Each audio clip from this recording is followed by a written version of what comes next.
Hi, Abraham. I have been struggling with really translating into what source energy is telling me through the emotional guidance system. Yes? Like 4 months ago, Why are you calling it a struggle? because maybe somehow the intellectual system is conflicting with the emotional guidance system. That's a common thing, but play it down. Don't make a big thing about it.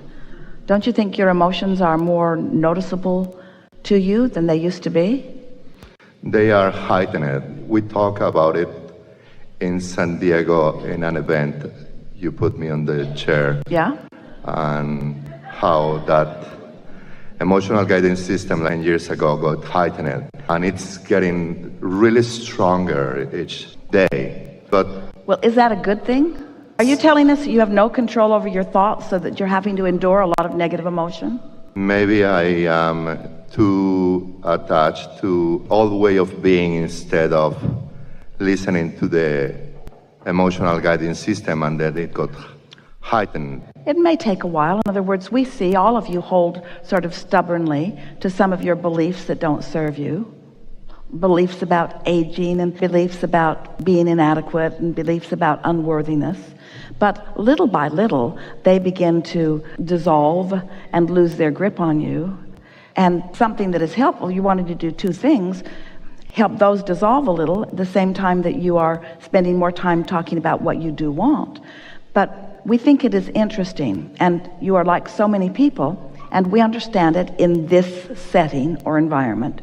The first thing that you said, almost the first words out of your mouth, were struggle, not desire. And so it shows that you are oriented, like so many, of trying to fix a problem. In other words, if I can fix the problem, then the struggle will be over. But it's attention to the problem that keeps the struggle going. So the struggle won't stop until you just pretend like it doesn't matter. Just do your best to ignore it. Take your attention from it. You know, like this happened to me specifically. I got scammed by someone who is dear to me. And it cost me a lot of time to realize this, that I was taken advantage of. But you see, think of the enormous advantage in that. Because from it, even though it is not something wanted, wonderful things come from it, don't they?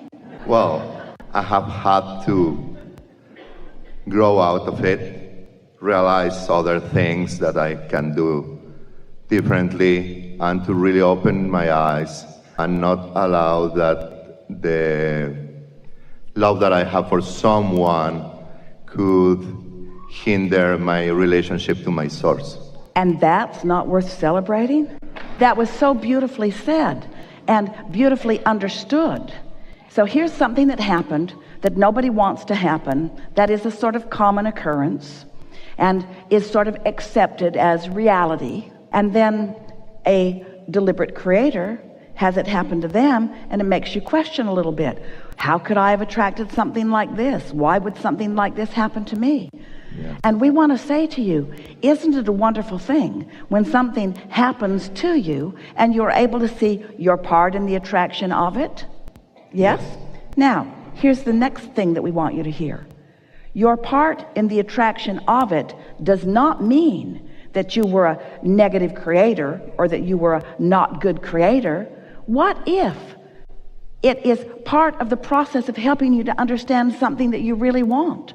What if that whole experience was for the important purpose of you coming to the conclusion that you just so eloquently expressed to us just now? Because there will always be rascals out there. And there will always be those who disagree with the way you live life. And there will even be those who in their shortage consciousness believe that they need to take from you what you believe is yours, or that they don't have enough and are being unjustly treated. There will always be those who in their shortage consciousness want to take it from you, who want to even out the pie and make it a little more fair for everyone, because they just don't understand. And so you cannot protect yourself from that one or that one or that one. And you cannot take your eyes from them either, because they exist. They are sort of rampant among you. They are everywhere. But you don't want to be in this guarded stance. Instead, you want to be in that compassionate stance. And by that we mean, you know that they exist. You accept their existence. You even understand some of their thinking and why they do what they do. But in your alignment with Source, which is what you just talked about, you're able to see them and love them just the same, because they bear no threat to you. They bear no threat to you. They pose no threat to you. They only pose a threat to you if you're in that guarded stance. The only threat that anyone could ever pose to you is that they can make you defensive, and in your defensiveness you lose your connection with your guidance and your clarity and your resources. We've been talking a lot about this receptive mode. I want to demonstrate for you just a little bit. So contrast causes you to put a lot of things in your vortex, and the vortex spins and gestates, and law of attraction gathers it, and it gathers momentum, and it becomes a reality that will occur to you if you're in the receptive mode. That's when you get an idea. Oh, you got that idea because you were in alignment with what the vortex is, and so the vortex just carried out into your physical experience, and the momentum of it will carry you right to a manifestation of it. This receptive mode means the mode of being able to receive the vibration, like Esther right now. She's in the receptive mode, so she can hear, isn't the right word, she can know. She's receiving the vibrational knowing that we are presenting, and she's translating it into a manifestation that you are hearing as words or speech. Well, you all are doing that all the time too. You get in that receptive mode, and the impulse comes to be in the right place at the right time, and so on, to have the joyful experiences that are available to you. But we want to call that receptive mode also what it really is, the replenishing mode. People can't take from you as fast as you can replenish it. You have no shortage whatsoever. And when you know that, you don't just start giving to everybody, because they really want to find their own way. It's not a good idea for you to be doing all the giving and somebody else doing all the taking. That's not what we're talking about.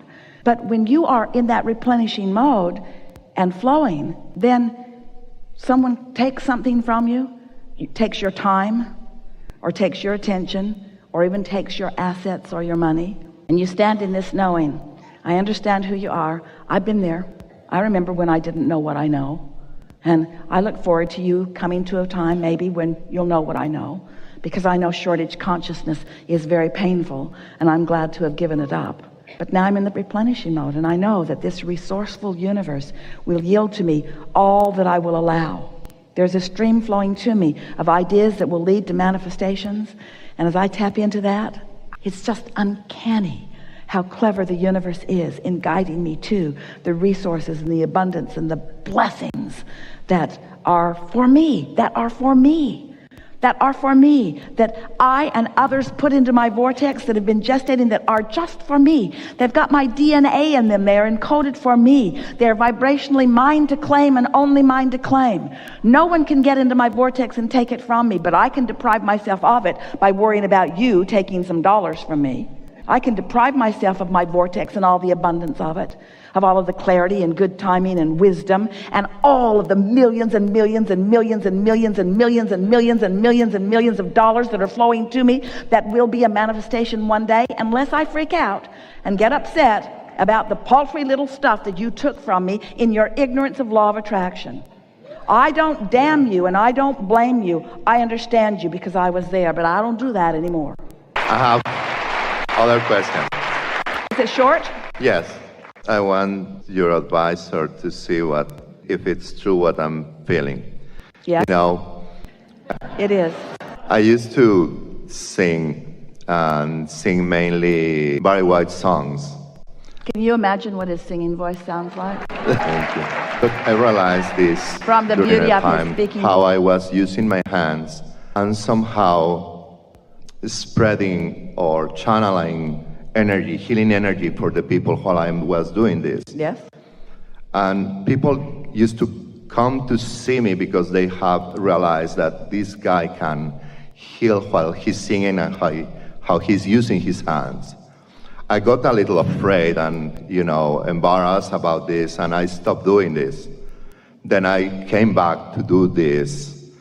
Now more, owning it more and more. Leave it as it is for now, until you gain the confidence that you're wanting, and then follow what inspiration comes to you.